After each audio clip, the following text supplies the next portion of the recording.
Brown's Shedeur Sanders' solution, said to be a trade out of Cleveland. Even with Shedeur Sanders firmly at the bottom of the Cleveland Browns' initial depth chart, there's still optimism that the Colorado product will get his chance under center in this upcoming campaign. Outside of his expansive fan base, Shedeur gained national support this summer through his performance in training camp. Despite getting little work with the starting offense, his accuracy in practice has impressed. The 23-year-old even earned the starting nod in Cleveland's first preseason contest, signaling the coaching staff is at least interested in seeing the fifth-rounder get crucial time in a game format. But with all signs pointing to Joe Flacco being the full-time signal caller, and the organization still preferring fellow rookie Dillon Gabriel, is Sanders' time with the Browns winding down? Bleacher Report's Mitchell Milani thinks if the organization isn't going to play Sanders when it matters, it's best to cut ties with him. The solution for Sanders is to trade him, Milani said. There are too many distractions. If the team struggles, the Browns fans are constantly going to be asking for him to play. It's not the season you want your season to go if you're the Browns. There's some history that backs up Milani's take. Look at how fast the likes of Tim Tebow fizzled out because of the circus that swirled around him. Shedeur's presence isn't quite as problematic, but his star is only beginning to get NFL exposure. Regardless of where he lands, he will attract immense attention on any roster, but a different organization could be more equipped to handle that scrutiny. Nobody wanted to say it too loudly at first. The Browns had only just handed Shedeur the keys to the offense for his first NFL snaps. Fans had filled social media with clips of his sharp passes, his calm in the pocket, and that unmistakable prime family swagger.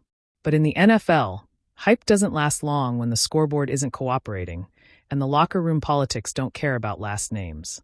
The storm brewing. It started innocently enough, a radio host in Cleveland tossing out the question during a mid-morning segment. Look, folks, if the Browns can't commit to Shedeur long-term, maybe the solution is letting him go somewhere he can actually play. You want a distraction-free QB room? You might need to move him. By lunch, the clip was on Twitter. By dinner, it was on ESPN. And by the next morning, the question was unavoidable. Was Shedeur Sanders better off somewhere else? Inside the locker room, Shedeur heard the noise, but he didn't flinch.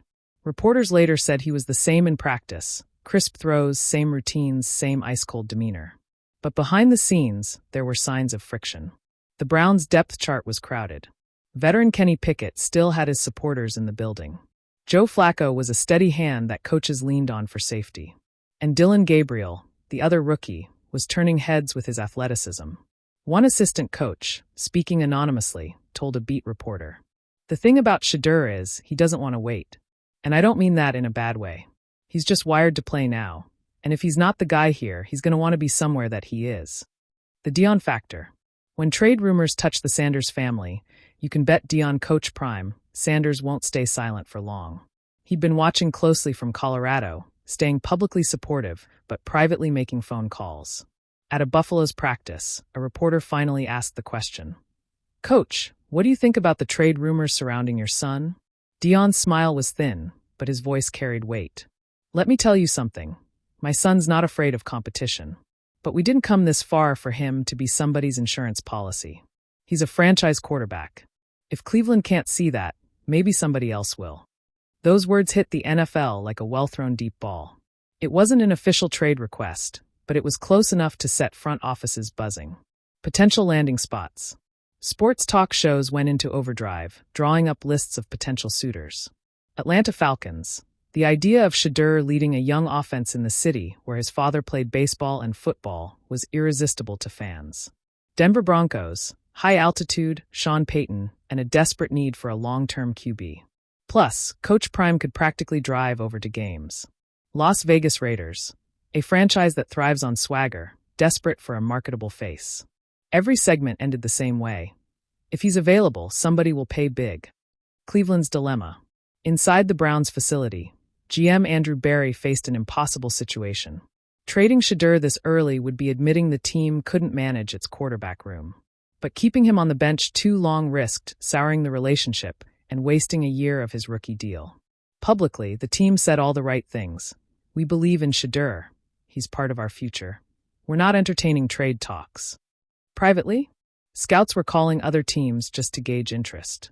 Shedeur's perspective. When asked directly, Shedeur's answer was classic Sanders.